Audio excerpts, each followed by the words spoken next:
तो कम बच्चे रहेंगे, खूब बढ़िया से आगे बढ़ेंगे, उसकी भी तरक्की होगी, सब पढ़ेगा और खूब आगे बढ़ेगा। हम तो एक पिछड़ा राज्य, अब एक अलग बात है, लेकिन जितना मेहनत हम लोग कर रहे हैं आज, जितना ज्यादा पढ़ाई से लेकर के एक काम, सब तरह का काम किया, गांव गांव तक हर तरह से सड़क पहुंचाने का काम, हर घर तक पक्की गली और नाली का निर्माण, हर घर तक पेयजल, एक एक चीज का काम, शौचालय का निर्माण, सब हम लोग करवाएं और भी जो बचा है उसको भी आगे बढ़ा रहे हैं। तो ये सब काम तो हम लोग कर रहे हैं और करते रहेंगे, इसमें कोई शक नहीं है। लेकिन हमारी यही इच्छा है कि हमारे समाज का विकास हो और उसके लिए जरूरी है कि शिक्षा के क्षेत्र में लोग पढ़ें। और यहाँ पर के सब प्रोफेसर लोग हैं, टीचर लोग भी हैं। ये भाई अपना खुद का सुपरमार्केट बना के महीने का 10 लाख कमा रहे हैं। हाँ, सिर्फ पैसे वाले नहीं, आप भी कर सकते हैं। फ्रीडम ऐप को अभी डाउनलोड कीजिए। हम उनसे आग्रह यही करेंगे कि भाई बच्चे बच्चियों को ठीक से पढ़ाइए। आप लोगों का तनख्वाह भी हम बढ़ाएंगे, लेकिन लड़का लड़की को पढ़ाइए।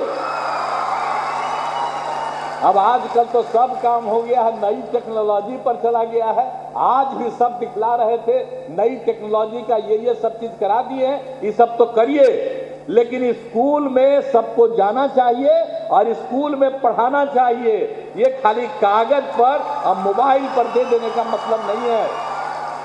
जब तक आमने सामने पढ़ेगा नहीं, हम लोग तो पढ़वे न किए हैं जी, और तभी तक न यहाँ पर आए हैं। अब आप बताइए, अब खाली मोबाइले पर सब चीज जानेगा। यही 2 साल से जो हो गया था कोरोना, बहुत ज्यादा मोबाइल बढ़ गया, सब मोबाइल में देखने रहता है। अरे मोबाइल देखो, कोई मतलब नहीं, लेकिन आपस में बातचीत करना, पढ़ना लिखना, यह भी जरूरी है।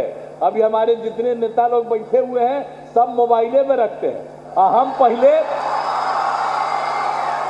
जब हम एमपी थे और केंद्र में मंत्री थे, तब मोबाइल का इस्तेमाल करते थे। और जब हम देखे कि लोग अब उसी में फंस गया है, हम तो मोबाइल छोड़ दिए, हम छोड़ दिए। हम के भाई जब तक लोग खाली इसी पर खाली काम करिएगा, फिर इसके अलावे भी और चीज होना चाहिए। जो बढ़ा है नई टेक्नोलॉजी, उसको पर भी ध्यान दीजिए, उसको भी सीखिए, जानिए, लेकिन मौलिक चीज को भी जानना जरूरी है। एक एक चीज को समझना बहुत जरूरी है। तो ये सब चीज तो करना ही चाहिए। तो इसके लिए हम सबसे आग्रह करेंगे, शिक्षक से, शिक्षिकाओं से, सबसे कहेंगे, लड़के लड़कियों को खूब प्रेम से पढ़ाइए। और जब पढ़ाइएगा बहुत अच्छा होगा, और नहीं पढ़ाइएगा तो मतलब कुछ है जी।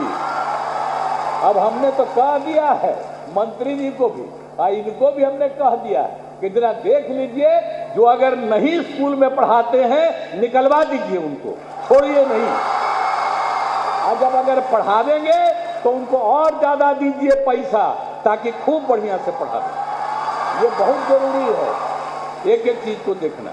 अरे पढ़ाइएगा तभी ना। अब पहले कितनी बहाली थी, अब हम लोग कितने लोगों को शिक्षक और बहाल कर रहे हैं और आगे करेंगे। और कितना कॉलेज, कितना यूनिवर्सिटी बढ़ाए, हर तरह का काम हम लोग कर रहे हैं। तो इसीलिए कर रहे हैं। और आपको पता है ना कि जो भी हम लोगों का बजट होता है सरकार का, उसका सबसे बड़ा खर्चा शिक्षा के क्षेत्र में जाता है। ये मालूम है ना? कहिए कै % हो गया? 25% ना? हाँ, तो हम तो चाहते हैं 25% तक करना, लेकिन ये कर 21 तक हो गया है। हम तो 25% तक कर देंगे, ताकि शिक्षा खूब हो। और स्वास्थ्य के लिए भी हम लोग करते हैं। तो ये सब चीज तो जरूरी है ना जी। और बुनियादी चीजों के बारे में जितना हो, तो जितनी भी बात है, और आपस में झगड़ा नहीं करना चाहिए। किसी भी धर्म के लोग हों, आपस में होना चाहिए। और अब आप देखते न हैं, पहले कहता था लड़की का अलग पढ़ाई और लड़का का अलग पढ़ाई। हम तो इंजीनियरिंग कॉलेज में थे, लड़की पढ़ती ही नहीं थी,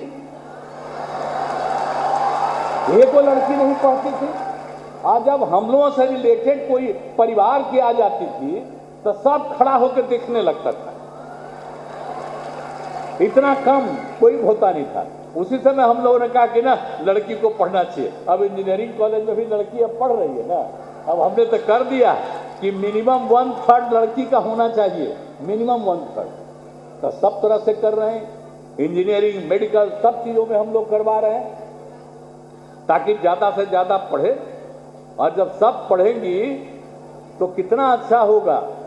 और लड़की और लड़का दोनों पढ़े रहेंगे और लड़की पढ़ी रहेगी, तेरे बाल बच्चा तो सबसे ज्यादा आप जानते ही है, जो जन्म होता है बच्चा, तो जो बच्ची और उसका भरोसा किस पर रहता है?